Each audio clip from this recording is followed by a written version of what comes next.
we've got a pretty good crowd coming in here now. So let's go ahead and get started. So today we're going to talk a little bit about practical next steps for the May 31st reporting deadline in California, Oregon, and a few other jurisdictions. EPR is new in the US, so spreading the word on what needs to be done. We're going to do an overview of US packaging EPR, like what it is, why it's in place, why it's fragmented the way it is, what the reporting due dates are. There's special source reduction requirements emerging in California. We'll talk a little bit about that. And we're going to talk about how PCX can help. And we'll have Q&A both in the middle and at the end. So please feel free to drop questions in the Q&A box down at the bottom of the screen. And we'll also have a point where we can stop and answer those questions as well. All right, so I'm Russell. I'm going to be your speaker today. I head up products and services for PCX Markets. I've been with PCX for a few years now. I have a long background in circular economy and sustainability and some management consulting work with the Boston Consulting Group as well. And looking forward to sharing some information with you. So who is PCX? We're here giving you this free webinar today. And I want to tell you just a little bit about what we are, what we do. So we use market-based solutions to keep plastic out of nature. And we also offer a plastic responsibility platform. That is, first I'll start on the left. We are the largest, we have the largest impact globally in terms of verified plastic recovery. And we have a network of projects for that spans 16 countries, 50 projects, and working with many large multinational companies on this as well, some small ones too. We have three main lines of business that we offer. You can see that here on the right. Our main one we're going to talk about today is responsibility intelligence. This is advisory and SaaS solutions on plastic footprint management and regulatory compliance. Definitely very timely because of the upcoming EPR deadlines. We also offer two other lines of business that I would like to introduce just quickly. The first one is the recovery marketplace. The 229 million kilogram recovery number ties to this. It's certified, transparent solutions for plastic waste recovery and cleanup, helping many companies with this. And we also offer circular plastics. From the network of project partners on the left, we can source PCR for any type of material that you might need. Very, very useful for some of the EPR programs, but also generally, if your company has sustainability goals tied to this factor, it's something that we could also talk about. But we'll focus today on responsibility intelligence and EPR deadlines. We've done some very impactful work in the world, worked with a few large companies in addition to the list that's on the left. If anybody's interested, we can, of course, talk more about this in the future, but I'm not going to belabor this point. We also have global expertise in terms of policy, in terms of EPR laws, in terms of footprint management and reduction strategies. We partner with our sister organization, PCX Solutions, and we really do have a global footprint and impact in this space. I'm not going to go through all of this, but many things here that are very useful for understanding your company's EPR knowledge and general approach to sustainability when it comes to your packaging and your plastic portfolio. So we're going to start with a quick status check. This is about EPR, and so I have a quick poll just to test the audience here. How familiar are you with packaging EPR? So I'm going to launch this poll here in a second and give everybody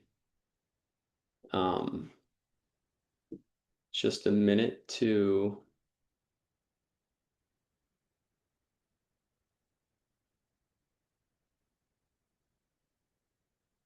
All right, so this should have popped up on your Zoom screen. How familiar are you with EPR? Oh, some responses are coming in. I can see it already.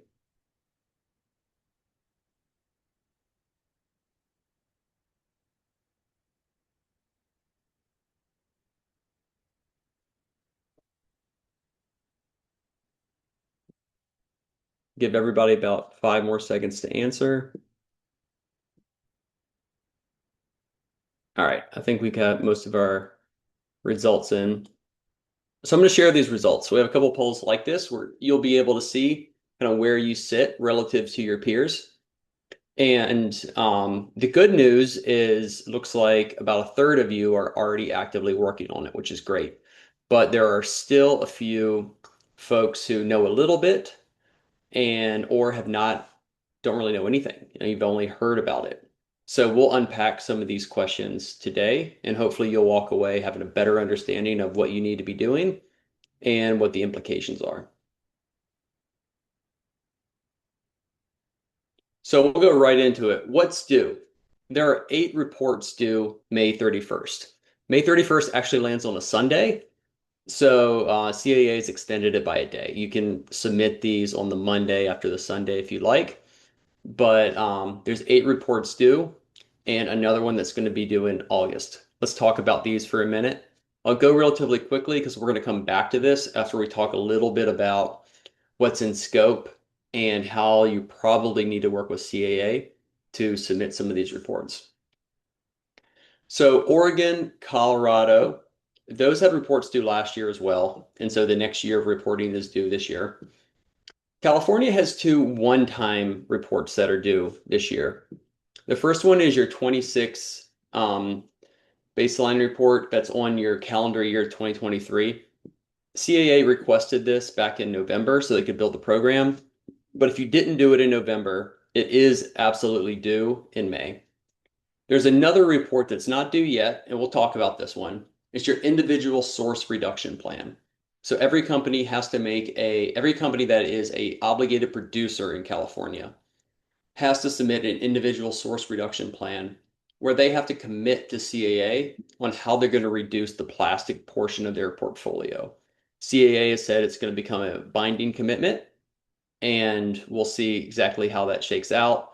But it is something that companies need to be thinking between May and August is how they're going to report on their future actions. What things are they going to do in their portfolio to make the changes to help CAA collectively across all producers hit these 25% reduction targets. There's 2 other reports due in May for California. One is your annual supply report, and the other one is your annual source reduction report. Your annual supply report is very similar to Oregon and Colorado. You basically input how much weight you have, how many components you have. The components is specific to California, and then CAA will invoice you based on how much the program costs, your share of that cost. There's also a source reduction report. It's a little bit easier, but you have to submit how much reduction you made in your portfolio related to source reduction activities so that CAA can quantify that and report back to the state regulators on what reduction activities are happening across the state and what categories those reductions are happening in. Next, there's 3 other reports due in May: Minnesota, Maryland, Washington. These are pre-program early reporting reports. And these are simplified. So in California, you're reporting on 95 categories. It's not quite as many categories in Oregon and Colorado. But in Minnesota, Maryland, and Washington, you'll be reporting based on the amount of different types of materials you have. So woods, flexible plastics, rigid plastics, metals, glass, things like that at a kind of a top level category level. It's quite simplified. And CAA and the regulators in those states need those reports in order to build the program so they can understand how much packaging is going into the state, how much of it is plastic versus metal, and what investments might need to be made to achieve the objectives that are set out in the respective state laws that have been passed. There's also a report in orange here.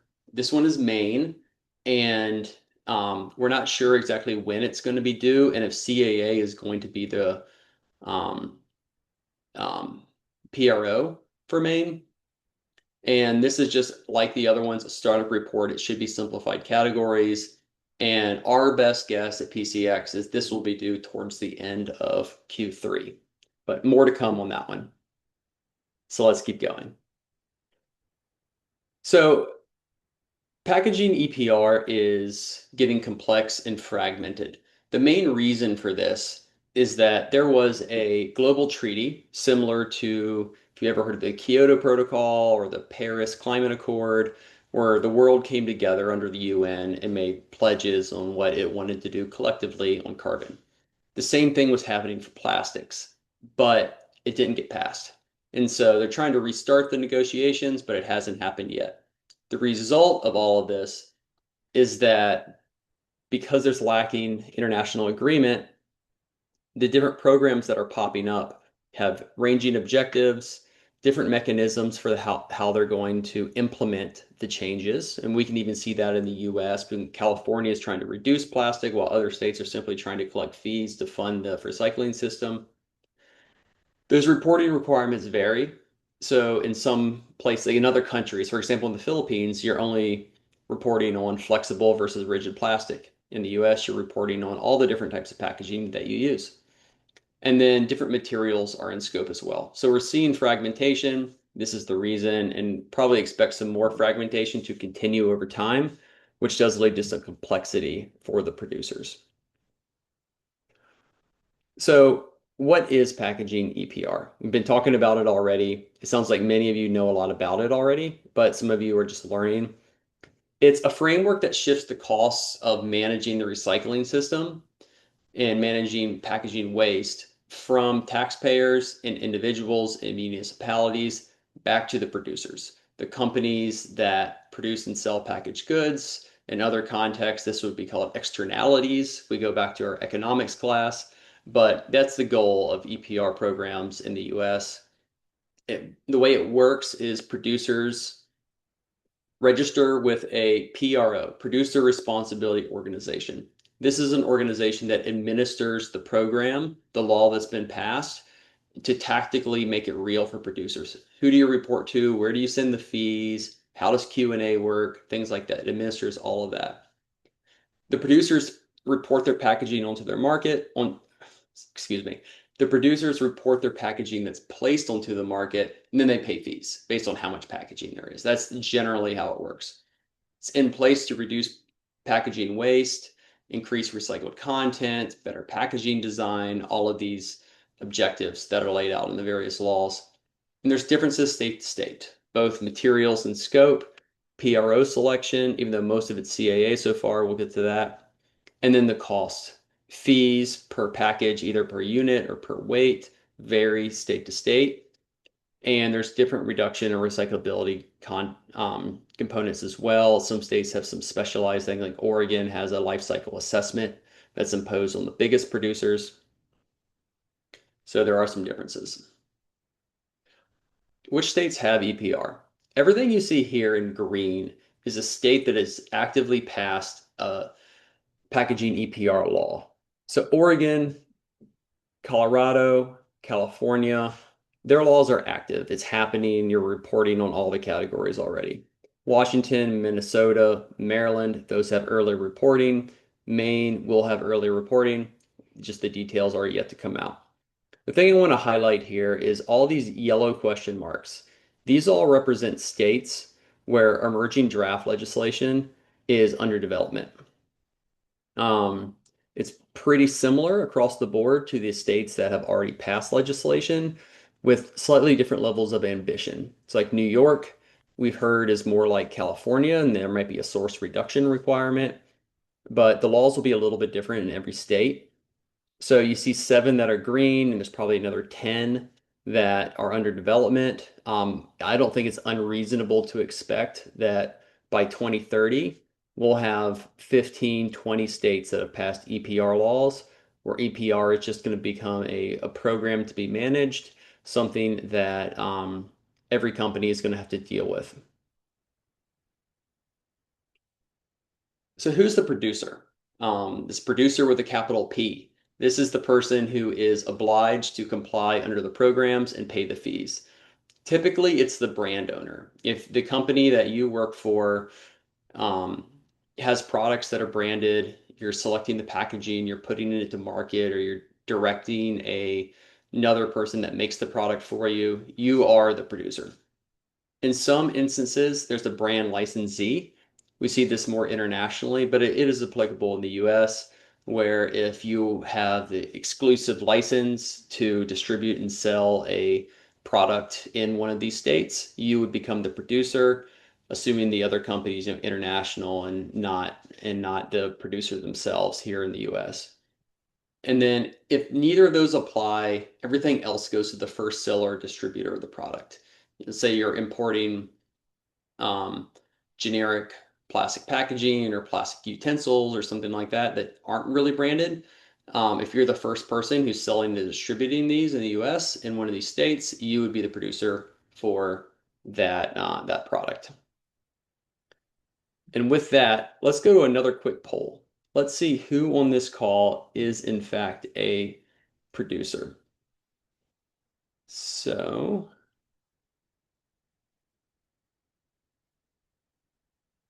so this is live now. We'll give everybody a minute or two to answer. Are you a producer, yes or no? Sometimes people aren't sure if they're a producer or not, and they're just kind of learning about the program. We'll give about another 10 seconds. Get your answers in. All right, I'm going to go ahead and end this poll and share the results. So it looks like most of the folks on here are in fact producers. So this will be super relevant for most of you here. So that's great news. Um, yeah, some of you have answered, like not everybody. Some people are a little shy on these things. So we are we're seeing, partial response rate here. But yeah, most of the folks who responded are in fact producers. So I'm going to stop sharing this one. Let's keep going. What's in scope? So, what's covered under these different EPR laws? We've only covered the 7 states that have active laws already because we know about those, but it's pretty consistent across the board. All of your packaging, mostly single-use packaging, mostly end use, but there in some states, some B2B packaging is covered as well. All of that's in scope. Usually, food service ware is in scope. In California, it's just the plastic. Maine, it's not in scope, but in most instances it is. And then paper products as well. Paper products tend to be like, think like magazines, newspapers, things like that. They're like a printed type product, but it's pretty comprehensive on what these laws cover. But there are a few exceptions to what's covered under the laws.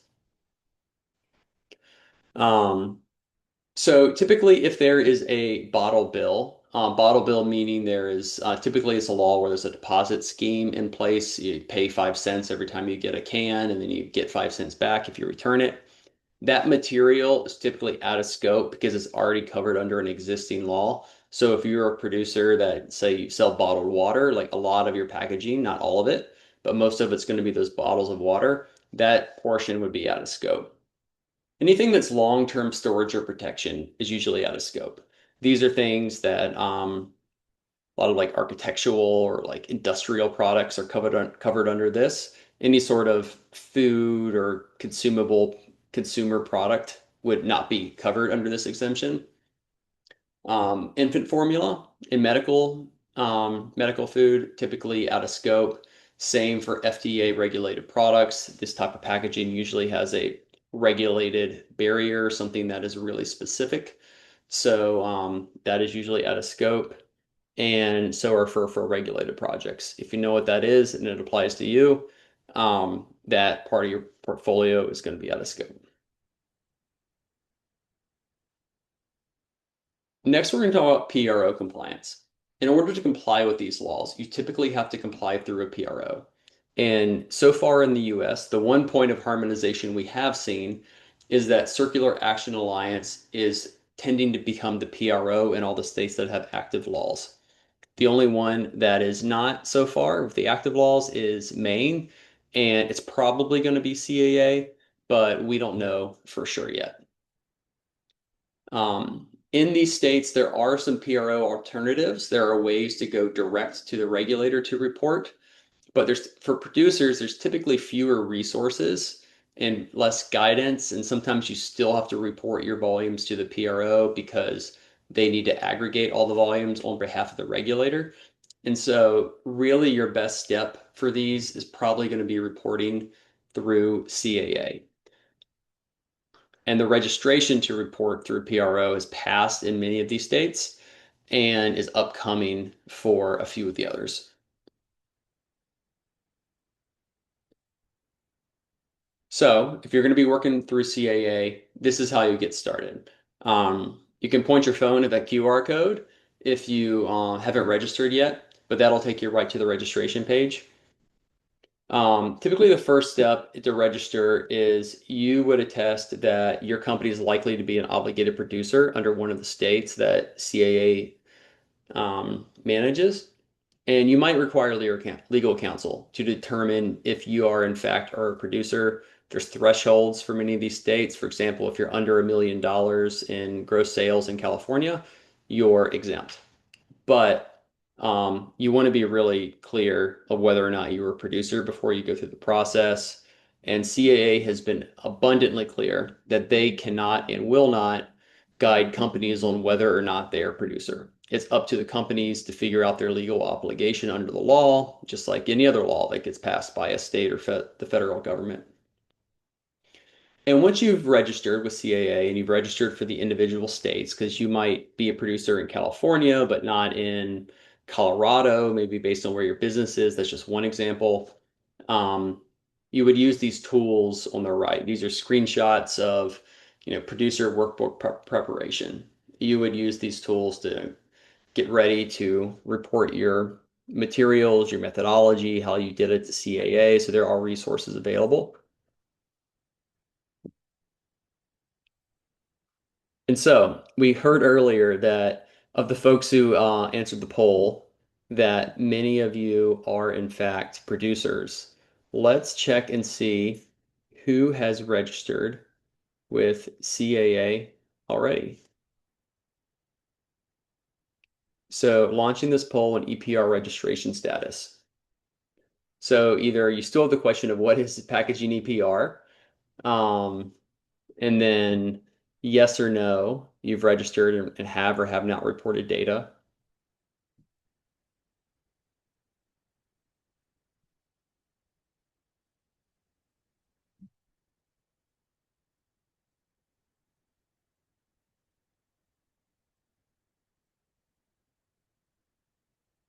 All right. Looks like we're still getting a partial response rate from the attendance, but that's okay. Let me go ahead and turn this one off. Share the results. So, looks like a third of the folks here haven't registered with CAA at all yet. But it seems like many of you would be if you're in fact the producer. And but half of you have, but only three of you have submitted the data already. So it sounds like many folks on this call maybe haven't submitted data for Colorado or Oregon in previous years, or haven't submitted the early baseline request from CAA for California. So it seems like there's quite a bit of work for many people to do. And we're going to talk about that work. What do you need to do? How do you do it?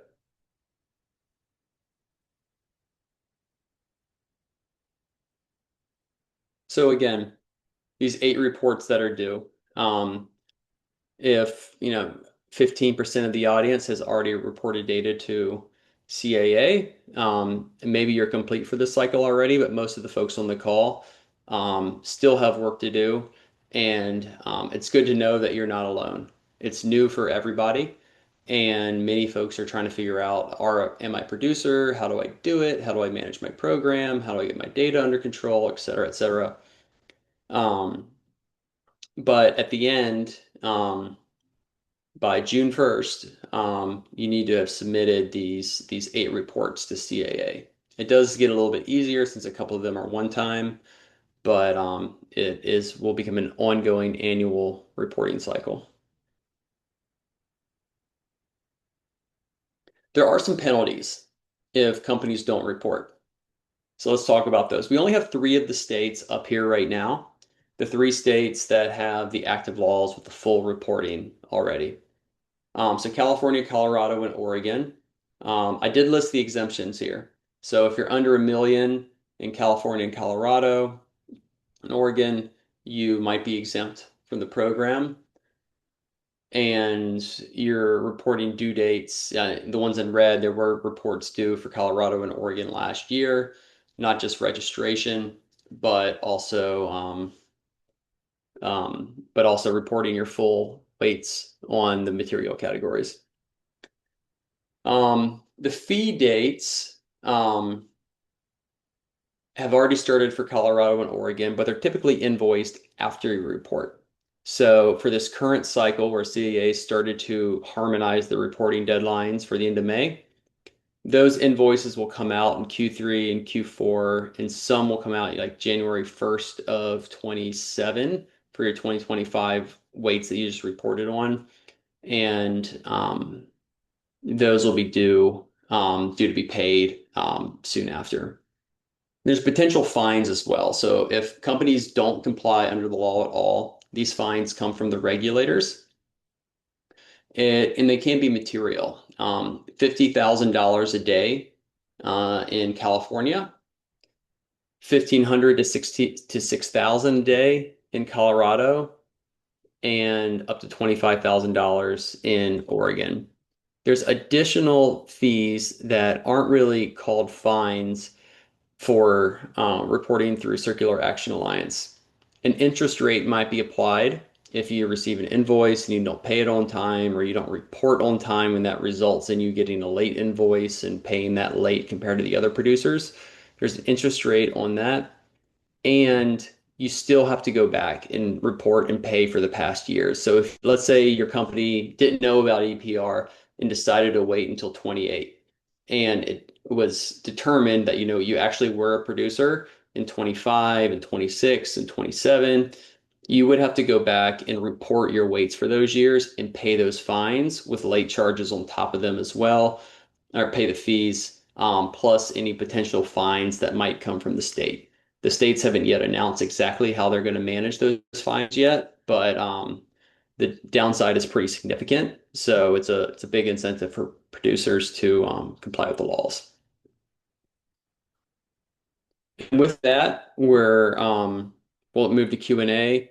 I see some questions are already coming in. I was so focused on the screen here, but let's keep them coming, and we'll address them, both some now and some as we get to the back end of the conversation as well.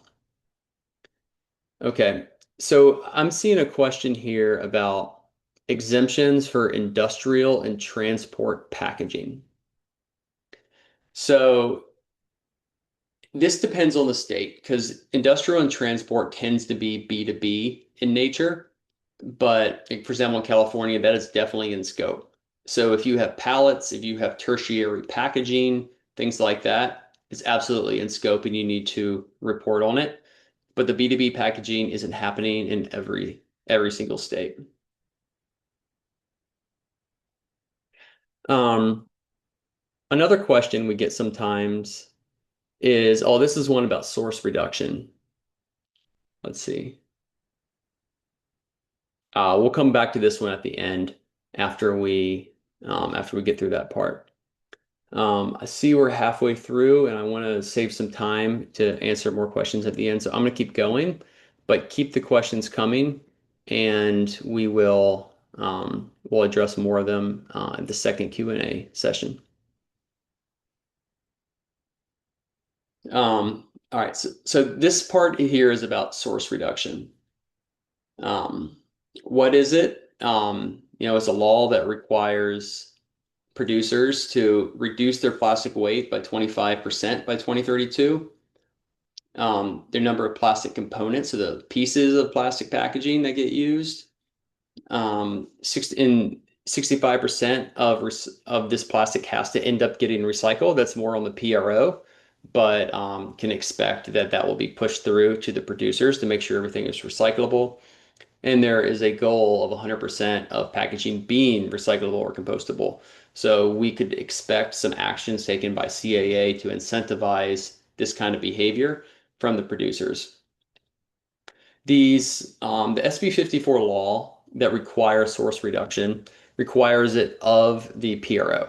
It's not required directly on the producers, but in order for the PRO to hit the targets, it's going to require action by all the producers, not just the large ones, not just the small ones, all of them. And so CAA started to come out with some incentive models to incentivize producers to hit these targets as well. It's a very ambitious target because it's an absolute reduction figure, and we'll talk about that now. So your 2023 baseline, where you were reducing from, is set in stone. This law was passed back in 2022, I believe. And so it requires producers to reduce by 25% from their 2023 baseline. You can see that in the black line here. The green area is your absolute source reduction from the baseline. And there's interim targets as well. By 27, producers are supposed to have reduced by 10%, with 2% of that reduction coming from reuse, refill, and elimination activities, growing to 20%, growing to 25% by 2032. The tricky part for producers is that what if your business is growing? What if you're selling more product than you did in 2023? It doesn't change the reduction targets. So if you've been growing at 3%, 4% a year, kind of a normal business GDP economic growth rate, that makes your actual reduction target more like 40 to 50% because it compounds over time. And it is a real challenge, but your baseline is fixed. CAA has been super clear. They've clarified it with the regulators. There is not an adjustment for growth or any other factor. It's a flat reduction target. And to incentivize this, CAA has started to come out with some financial levers that will help producers make decisions about where they want to reduce or where they want to use PCR. So there is a bonus for reduction. If you can reduce versus your 2023 baseline or an interim target, there's an opportunity to recoup a bonus that can get credited against your fees. There's a bonus for using PCR. It has to be APR certified, which is, if you know much about PCR, that's one of the certifications that recycled content, the material itself, can be certified under.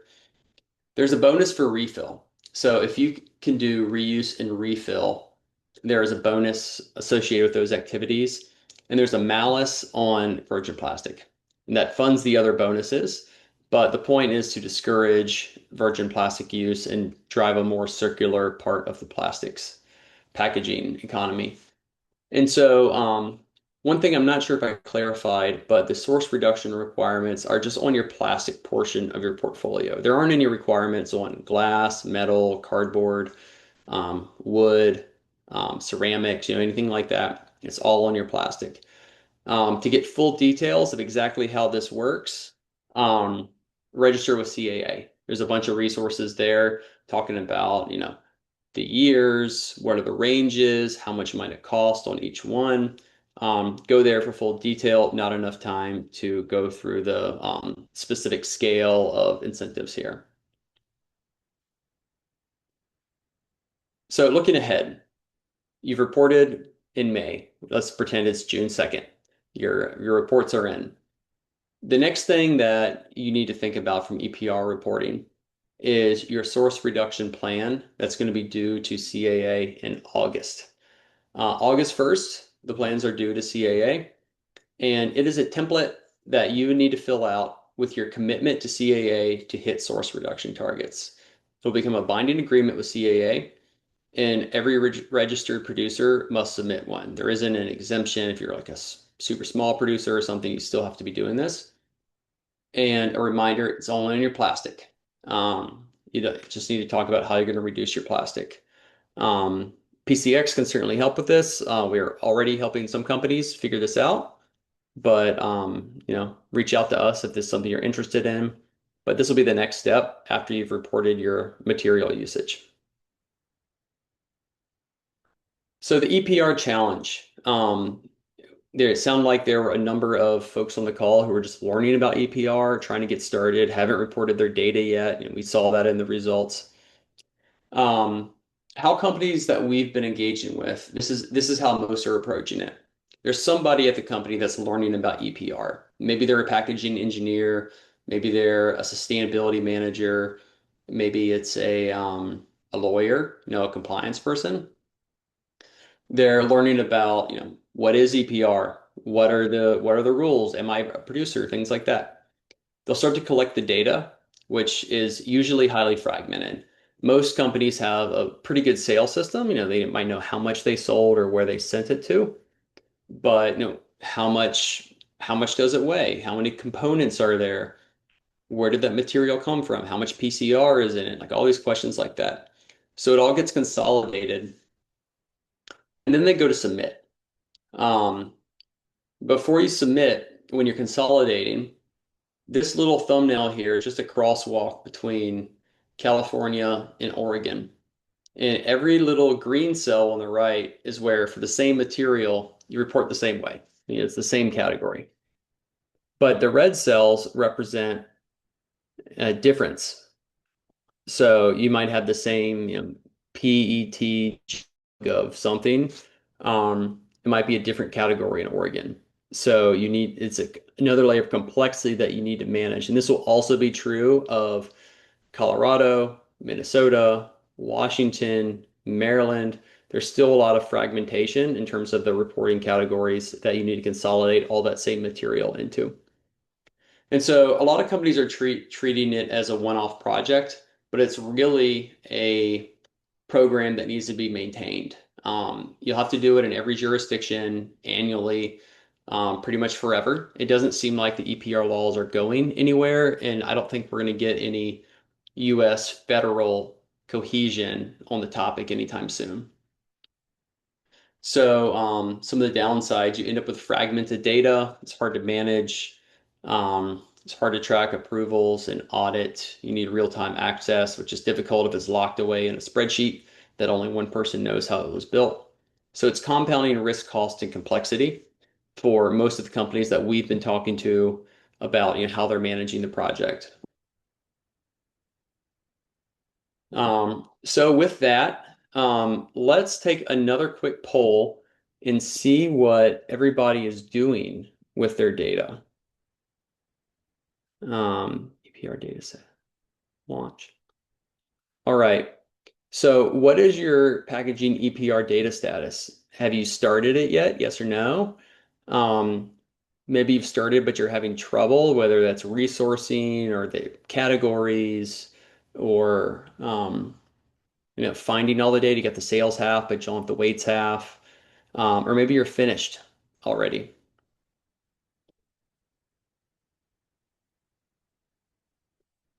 I see some responses coming in. We'll give people about 10 more seconds to figure this one out. And again, if you're feeling shy, please feel free to answer. This is all, confidential. We're not sharing this with anybody. All right, so I'm gonna go ahead and end this poll.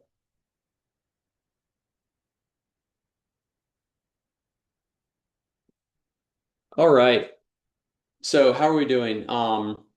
Many folks have not started or they're having trouble with it so far. So if you're in that boat, you're definitely not alone. I haven't personally talked to any company that has a perfect system down they have it, locked away. They just push a button and the report comes out of their ERP system. And a few folks are working on it on track for May 31st. Congratulations, you're ahead of the game. That is really great. But if you're not there yet, you're not alone. Everybody's dealing with it. So I'm going to stop sharing this one. Let's keep going. So when you're building your packaging EPR strategy, whether it's simply for reporting or for making source reductions in California where the law is more aggressive, there's a few things that you need to have locked down in order to make it a successful program that scales over time, enabling you to, make measurable progress. The first one is your data system. You have to have that locked down. You need a baseline to establish systems, track progress, Um, who has access? Where does the data come from? And in many cases, EPR specific tools are super useful for this because there isn't anything off the shelf that comes with your ERP system or your NetSuite that tracks all the data the way it needs to be tracked for reporting. The second one is teaming. Um, Super useful to start with a small team with really clear roles so you can move quickly and be a little bit agile. But you eventually need to get IT, compliance, finance, supply chain. Everybody else is going to be part of EPR, especially when it starts to touch reductions, which means changes to your product packaging. And sometimes external parties make sense as well if you don't have this expertise in-house. The third one is process and procedures, clarifying ownership, who does what. It's a little bit old school, but a racy model, while boring at times, super effective for this. Like who's responsible for doing what, who's accountable for getting it done, who needs to be consulted and informed as it goes, so that when you go to report, because there's financial implications of reporting, you'll have fees and it's material in many of these states. It's clear like how that gets done. And fourth is your strategy. Like where and how are you going to optimize packaging? What's the business case for reduction? If you're looking at fees or in California, there's this incentive model. Um, how does how does changing your packaging or changing your shipping or your e-commerce, like how does that make sense for making reductions? Sometimes external support beyond compliance reporting. Like what partners in the supply chain do you have to unlock different types of packaging? Maybe it's at scale somewhere else, but not where you are yet. Maybe you can be the first one in your area to do this. And you need a program plan. So what's happening by when? How do you how do you manage that? When do the stakeholders get updated?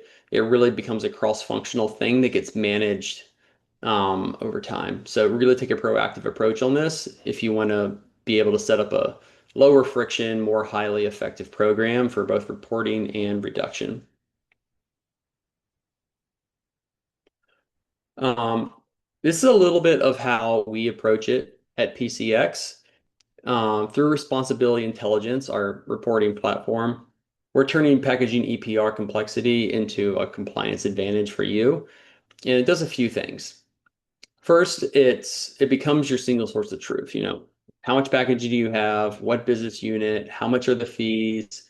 Is it your snacks division or your beverage division, or maybe it's your personal care versus your home care division? How do those EPR fees and weights stack up? And how do you manage the reporting that comes out of that? Because there's 7 different reporting jurisdictions coming out with maybe 15 by 2030. Um, the way we approach it integrates, it's an integrated service delivery.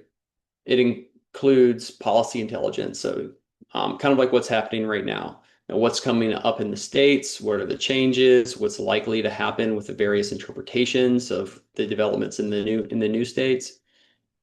We have a team of experienced global EPR analysts. PCX is in fact a PRO in the Philippines as well. We have a team there as well. We have a whole team of people who this is what they do for a living. And then there's a scalable packaging EPR platform. This is where you can see all of your packaging SKUs, your jurisdictional footprints, your financial allocation. So you start to make managerial decisions to lower your overall risk, cost, and complexity of how you manage this new obligation. And there's a few benefits you get out of it.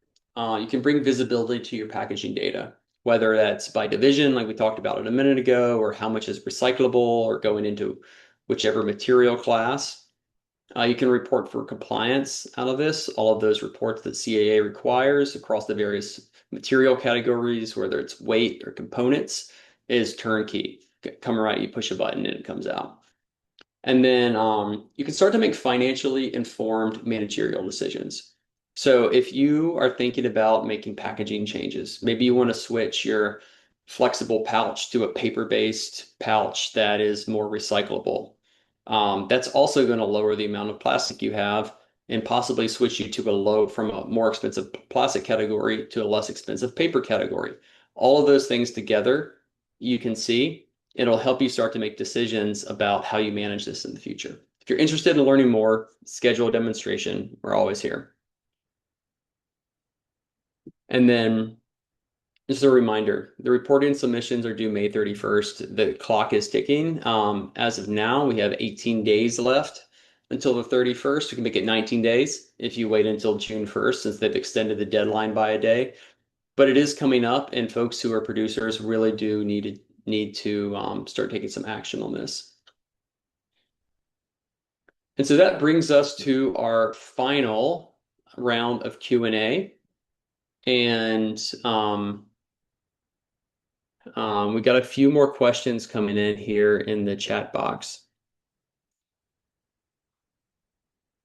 So let me see. We have this one about source reduction. So why is the 2023 baseline so critical? How does it affect future reduction, recycling, and fee obligations? Yeah, we covered this one earlier. It's a flat reduction, no adjustment for growth because the reductions have to be counted somehow. It's a little bit heavy-handed maybe from the regulator and CAA how they're implementing this, but it's written into the legislation that way, and so that's the way it's being managed for the time being. I don't actually see that changing. All right, next question. Which internal teams typically get involved first when a company starts addressing EPR generally and also for source reduction? And how does that evolve over time? Um, yeah, we talked about this just a little bit earlier. It really varies by company and depends on how you're set up. But it typically starts with a packaging engineer or a sustainability person. Sometimes it's a compliance person. Um, So that's who's there first, and usually they're going to bring in somebody in IT and somebody in the packaging supply chain where the data is, so they can start to figure out where the data comes from and how real it is and where to get the packaging weights. Those people typically know that information, but eventually it also starts to bring in, the marketing, the general manager, and maybe even your CFO because it can become expensive. And the CFO definitely wants to be informed when we're going to be having these financial obligations. So that's the way it typically starts and then grows.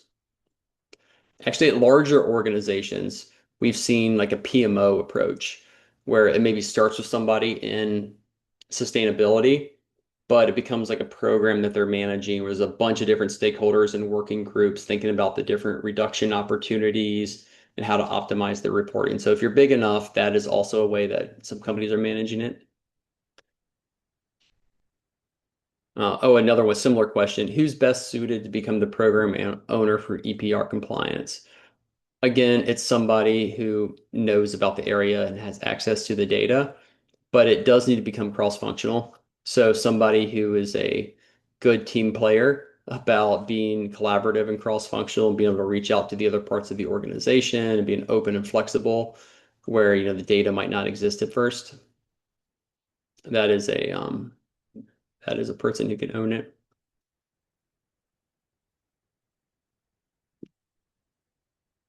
So I'm looking at the chat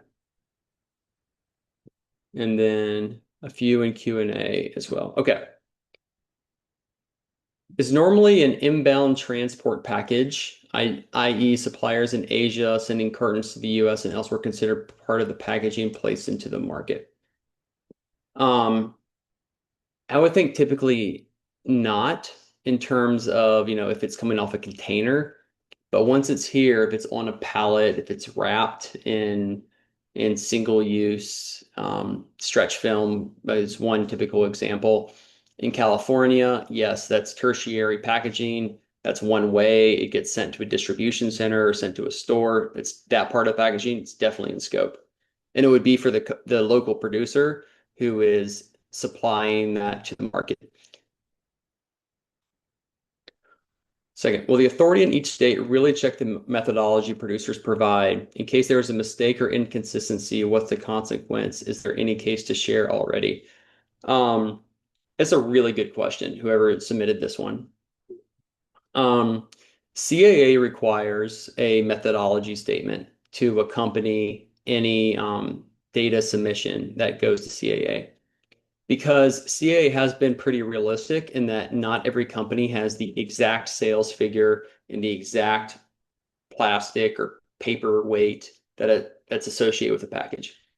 And so there's three different levels of methodology that you can use. They've generically outlined. You can do your specific bill of materials, you can do your average bill of materials, and you can do industry benchmarks. So you might have really good data. If let's say you're a manufacturer, you're making the goods, you probably have really good data on weights for your products because you specify them, but maybe then you sell through a distribution network and you don't know exactly how much of that is going into California versus Colorado versus Minnesota. And there's methodologies you can use to estimate that. So, like for the sales portion, you can use census data to allocate your sales based on how many people live in the states.